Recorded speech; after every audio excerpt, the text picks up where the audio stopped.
Ang mahiwagang bote sa baybayin, pakikipagsapalaran ni Juan at ang espiritu ng dagat. Sa isang maliit na isla sa Pilipinas, si Juan, isang masiglang batang lalaki, ay kilala sa kanyang likas na kuryosidad at pagmamahal sa kanyang tahanan.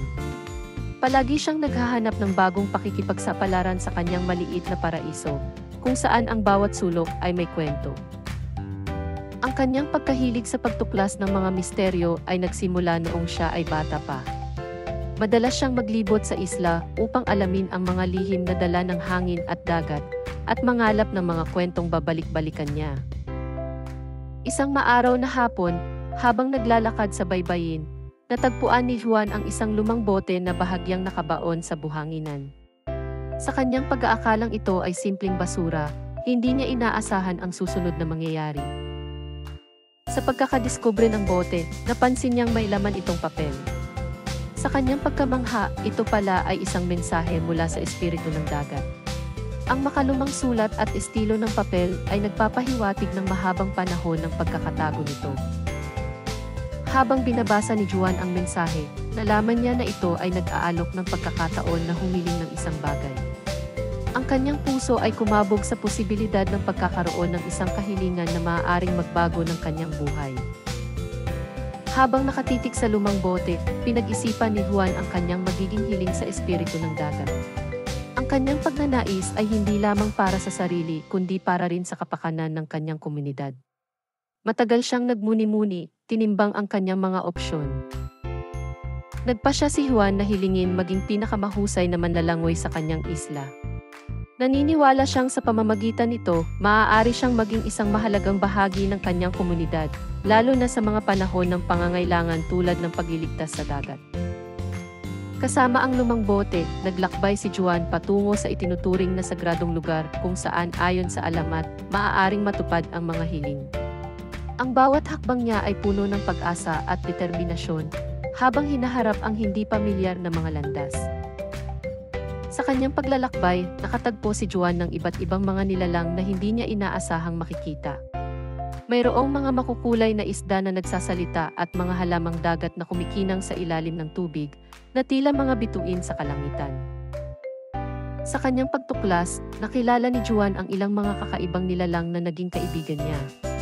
Isa na rito si Liro, isang batang duwende ng tubig, na nagpakita kay Juan ng mga lihim na daanan sa ilalim ng dagat.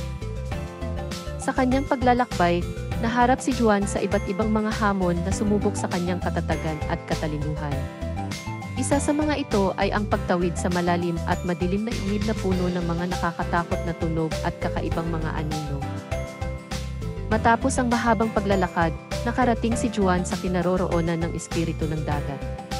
Dito, buong tapang niyang hiniling na maging isang mahusay na manlalangoy. Tinitigan siya ng espiritu at, matapos ang ilang sandali ng katahimikan, ito ay ngumiti. Tinupad ng espiritu ng dagat ang hiling ni Juan, ngunit may kondisyon, kailangan niyang gamitin ang kanyang kakayahan para sa kabutihan at hindi sa kasamaan. Dala ang pangakong ito, bumalik si Juan sa kanyang nayon. Pagbalik sa nayon, agad na sinubukan ni Juan ang kanyang bagong kakayahan sa paglangoy. Sa kanyang unang pagtatangka, nakita niyang mas mabilis at mas mahusay siya kaysa dati. Sa ilalim ng tubig, pakiramdam niya ay bahagi na siya ng dagat. Sa unang pagkakataon, nakilahok si Juan sa isang pambaryong paligsahan sa paglangoy. Gamit ang kanyang bagong kakayahan, nagpakitang gilas siya at nagwagi, na nagbigay sa kanya ng pagkilala at paghanga mula sa kanyang mga kapwa-baryo. Sa araw ng pambaryong paligsahan sa paglangoy, nagtipon ang buong baryo upang saksihan ang kaganapan. Buong tapang na lumusong si Juan sa tubig, ang kanyang mga kamay at paa ay kumikilos ng may bagong biyaya at lakas. Ang kanyang bilis at husay sa tubig ay hindi maikakaila at agad siyang nanguna sa lahat ng kalahok. Habang papalapit sa huling guhit ng karera, lumakas ang hiyawan ng mga manunood. Sa wakas, si Juan ang unang umahon mula sa tubig, hingal ngunit puno ng ngiti. Ang kanyang pangalan ay sinambit ng lahat at siya ay binati ng kanyang mga kaibigan at kapamilya. Ngunit sa likod ng mga pagbati at kagalakan, may gumugulo sa isip ni Juan. Nagsimula siyang mapansin ang mga sulyap ng pagtataka mula sa ilan sa kanyang mga kabaryo.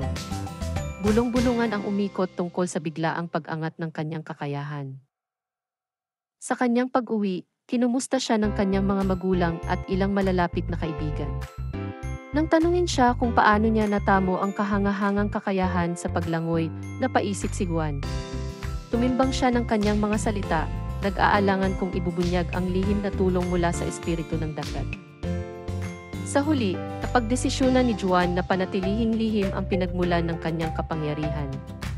Naniniwala siyang mas makabubuti ito, hindi lamang para sa kanya, kundi para na rin sa kapayapaan ng kanilang maliit na pamayanan. Taimtim niyang pinanghawakan ang responsibilidad na dala ng kanyang bagong kakayahan. Matapos ang mahabang pagmumuni-muni at pagtanggap ng mga payo mula sa kanyang pamilya at mga kaibigan, nagpasya si Juan na itago ang lihim tungkol sa pinagmulan ng kanyang kakayahan sa paglangoy. Naisip niya na ang pagiging matapat sa kanyang sarili at sa kanyang mga kakayahan ay higit na mahalaga kaysa sa paghahangad ng pagkilala mula sa iba. Sa pagtatapos ng kanyang pakikipagsapalaran, naging malinaw kay Juan na ang tunay na halaga ng kanyang biyaya ay nasa kung paano niya ito ginagamit upang makatulong sa kanyang komunidad.